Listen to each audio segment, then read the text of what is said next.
piecewise functions and, well, domain and range. So there'll be some new stuff, but also a lot of, hopefully, review of familiar things. So what is a function? So this should be, hopefully, something that we know very well. Basically, it's something that for each input, you have a single output. For every x, there is one y, or if we're looking at a graph, it passes the vertical line test.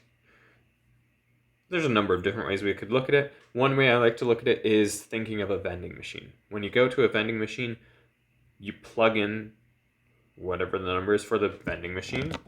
Let's say it's like A1, and you get the corresponding item you want from the vending machine. There's one input, it gives you the one output. So functions can appear in many different places. And yeah, why do we actually care about functions in particular and not just like regular relations? Well, why we care about functions is, really that idea of the one input giving you a single output is the key to creating mathematical models. And modeling is a huge part of math, being able to take what's happening in the real world and being able to put numbers behind it. Something like, I guess in the picture I have here, the amount of water you're giving a plant and how big the plant might grow. That could be a function. Something that we encounter every day is the weather. And weather forecasters, meteorologists, their job is to create accurate models so that when they input, let's say, the upcoming conditions, they can get an output which might tell them the temperature, the humidity, the air pressure. All these different things are created through models or functions, essentially. So they do appear in lots of different places. Just may not be obvious right away. Okay, and as I was mentioning, the vertical line test, that is a big way that we test for a function, especially if we have a graph, which just says if it crosses twice, it's not a function, but if you check the entire graph and it only crosses once, then it is a function. So with functions, you would have gone through the definition like we just did, but also looked at things like domains and ranges of those functions. And so the domain is just, well, what could x possibly be?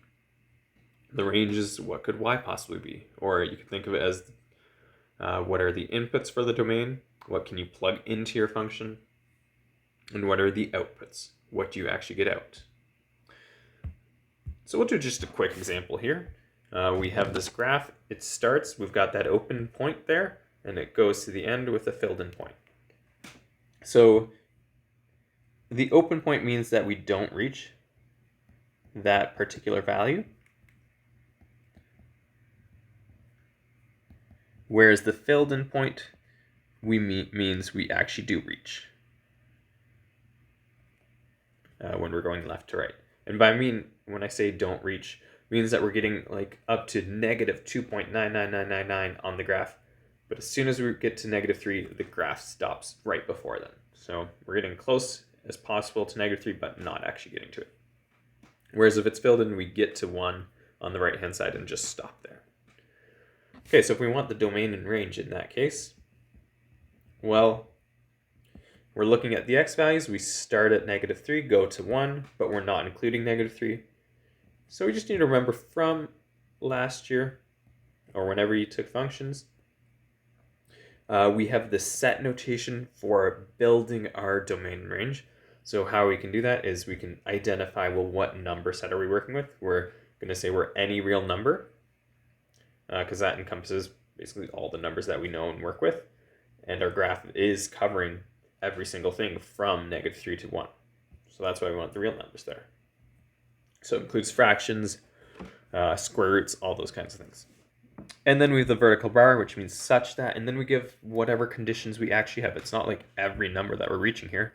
We're starting at -3, so I have to say we're starting at -3. I'm going to use the less than sign because we're not reaching -3. And then when we get to 1, I'm going to use the less than or equal to sign because we actually reach -1, or we actually reach +1, I should say. So we are equal to it eventually.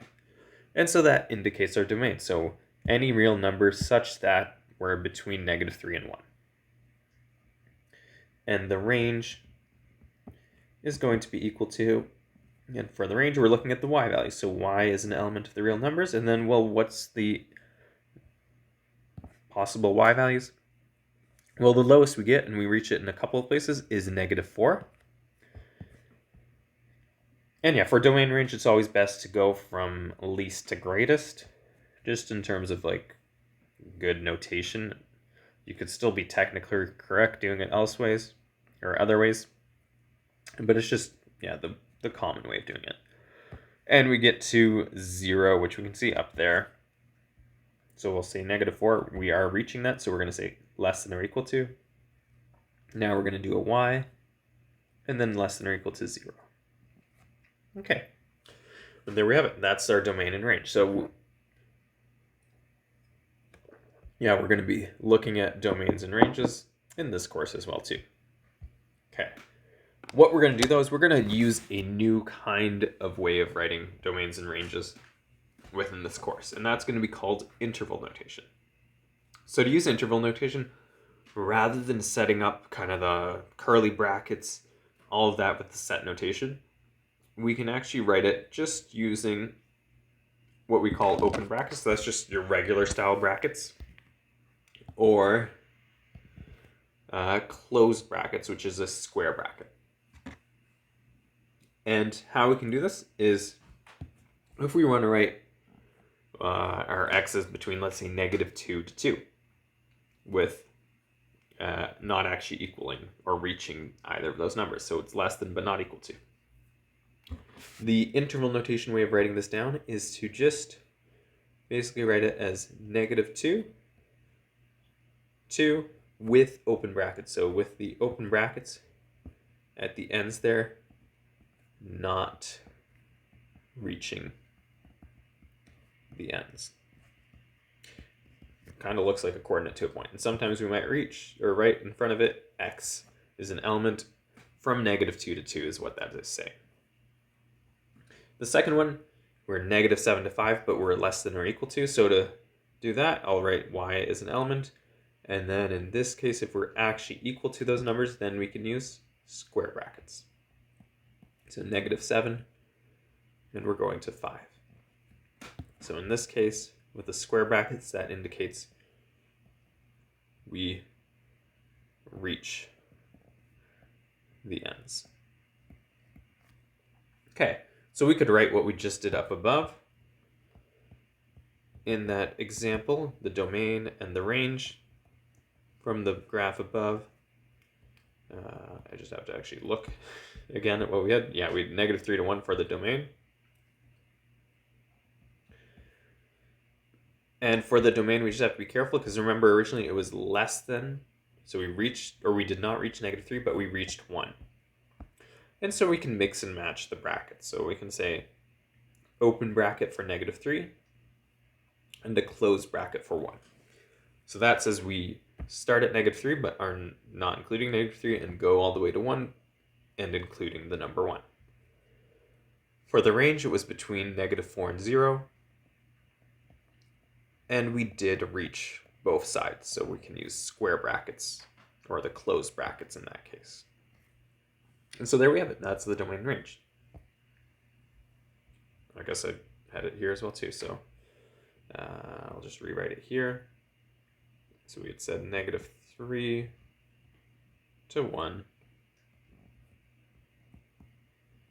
and -4 to 0.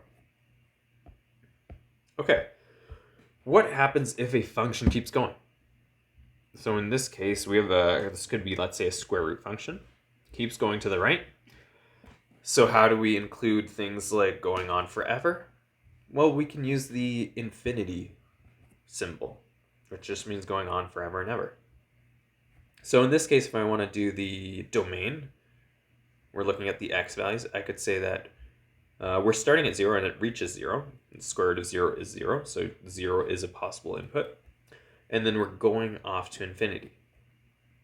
And then we just have to choose, are we using a open or a closed bracket here? In this particular case, whenever we're dealing with infinities, we want to use an open bracket. Because infinity is not like a specific number. We're not actually reaching a specific number. We just keep going on and keep going on and keep going on. And so because of that, we can use an open bracket to indicate kind of that process. And so that's how we can deal with things like infinity using interval notation. Okay, so we'll skip that and we'll continue this. So let's just do some further examples. So if I want to do 5 is less than or equal to x, or x is greater than or equal to 5, what we can do is we can do 5 and go all the way to infinity. What can be helpful, and I'll set this up for this one, is using a number line just to visualize things. So we had 5 is the smallest, and then we're going onwards to infinity. So something like that can kind of give you a sense of what's happening. Here a number line would just be, well, negative infinity to infinity, which just means we can write our interval as negative infinity on the left with an open bracket, infinity on the right with an open bracket. Let's continue. So sometimes when we're looking at domains and ranges, we might have like multiple different pieces. That can happen. How do we do that with interval notation? So with interval notation, we can do that by just starting off with the first piece. We'll just do negative 2 to 3, which would be open bracket for both negative 2 and 3. And then we use a new symbol. I'll do it in red here, is the union symbol. Basically a giant U. Union symbol. And that just means like that you could be either in the first set, so x could be part of negative 2 to 3, or it could be part of the second set. If you do something like data management, you use it within there as well too. Okay, 7 to 9, both open brackets. Okay, let's take a look at this tricky situation. We're saying y cannot be equal to 6. So how do we do that with our interval notation? So again, here's where doing a number line can be handy. So we'll just draw a number line. And basically we have an opening. We'll draw an open dot. We're skipping over 6, negative infinity, infinity on the two sides. So what I could actually do if I want to write out the interval notation, what we actually have is we have a piece from negative infinity to 6, and then another piece from 6 to infinity. So we can use that to write down our interval notation. And we're looking at y now instead of x, so I'll just start with that. So we're going from negative infinity all the way to 6 as our first piece, and we're not actually reaching 6 because we're not including it. And then we have a second piece, so since we have a second piece, I'm going to use that union symbol that I just used in the previous one. And then we're going to say we're going to go from 6 to positive infinity. And there we have it. That is our way of basically excluding points, is just break up our interval notation into multiple pieces. Okay, and speaking of pieces, well, functions themselves can come up in pieces. You may have seen a little bit of it previously, and we'll look a little bit more at it this year, whether it's in this course or if you go on to take calculus and vectors in there as well too. All right, so yeah, what is a piecewise function? Well, let's just worry about that later, and let's just follow the instructions here. Let's graph y equal 2x minus 1 on that specific domain. So really, let's not worry about the domain for now. Let's just graph 2x minus 1. That is just a line where you have the slope of 2 and a y-intercept of negative 1. So I'm just going to draw the y-intercept there. And the slope of 2 means I'm going up and across by 2. Well, up 2 and across by 1. And we're going from 2 all the way back to negative infinity. Okay, so we'll have a line kind of like this. Use a ruler, get that nice and straight. And it's going to the left.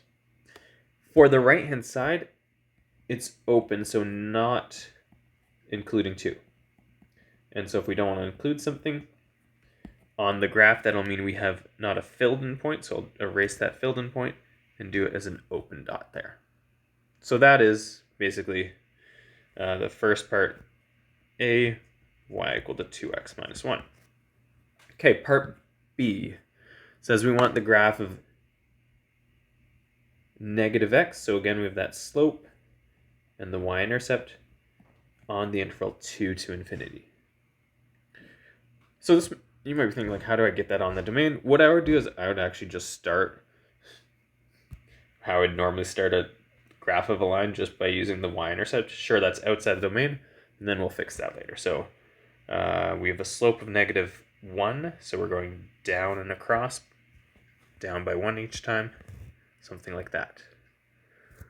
Okay, but we're only looking at the domain of 2 to the infinity, so I'm just going to draw this line starting from 2 there.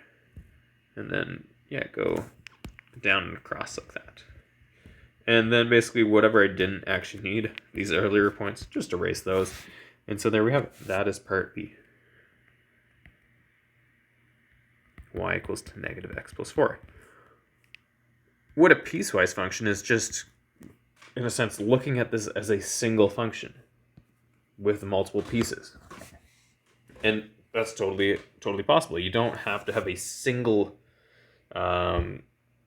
joined together graph to call it a function. The graph can be disconnected like it is here. And that's exactly the definition that you can write down. So a function created in pieces based on what the input x is. So sometimes you do need to write down in terms of the definition what those pieces are defined by. And we're going to look at how to do that below. But you can see the graph there again, just for that piecewise function there. Okay, so the above graph, how would we write it in terms using function notation? If I wanted to say f of x without splitting it into parts a and b there. So what we do is we basically use a set of big brackets, and depending on how many pieces you have, you might have to have a bigger set of brackets, and then vertically we just list each piece. So the first piece we had there was 2x minus 1. And then I'm just going to use a comma. After the comma, I'm just going to indicate basically what's the domain. So what did I draw it on? And for this, we're actually going to go back to less than or equal to signs.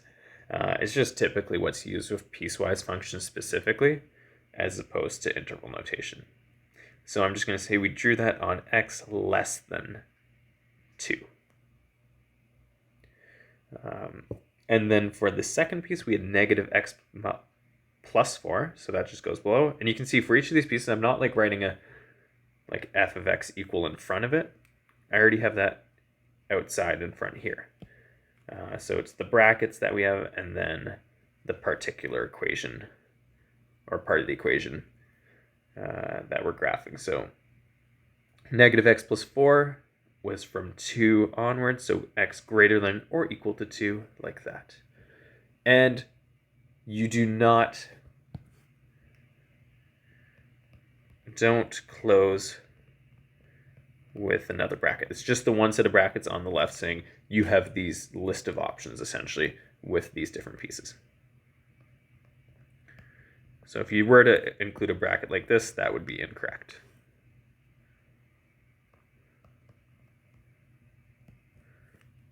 Okay, and so that's how you can write down a piecewise function as those multiple pieces in terms of kind of like a proper equation using function notation. All right, and this last question, sketch a piecewise function that has that domain range. You really have lots of different options here. So what you draw could be different than what I'm about to draw. But here's one possible example. So you can go from, okay, so let's graph this out. So what I'm going to do is, if I want a piece from negative 3 to 1, I'm going to just make sure that, let's reach the value of 4 and go from negative 3 to 1. We're not reaching negative 3, so it's open. And I'm just going to go up to 4, and I'm going to reach the value of 4, so I'm going to close that in. Okay, so that covers kind of that first piece there. And it also covers the maximum that we want. And then we have a second piece starting at 2. We could start it anywhere as long as we're below 4. And then we do need to eventually make sure this graph goes towards negative infinity, and also for the range, that is, and for the domain, it keeps going on for infinity. So I'm just going to draw it as like a line going down and to the right. And there you have it. That would go, keep going xy's all the way to the right. And also for the range, the y value is going to keep going down and down. So that is a possibility for a function, a piecewise one, that covers that domain and range. And that's a look at, just interval notation, piecewise functions, just tying that all together with domain and range, which is hopefully familiar to you.